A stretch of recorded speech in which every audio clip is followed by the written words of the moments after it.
ও তুমি জিন্দা থাকতে এক মুঠো ভাত দাওনি মা বাবার মুখে, মরলে খাওয়াও পাড়ার লোক ডেকে মন আমার, মরলে খাওয়াও পাড়ার লোক ডেকে।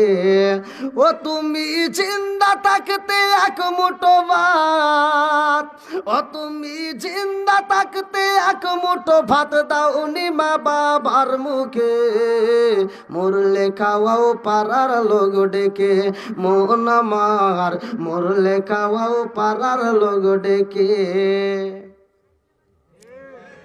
মাসে মাসে লক্ষ টাকা ব্যাংকে রাখো জমা, বাড়ি বাড়ি ভিক্ষা করে তোমার মা বাবা, বাইরে তোমার মা বাবা। মাসে মাসে লক্ষ টাকা ব্যাংকে রাখো জমা, বাড়ি বাড়ি ভিক্ষা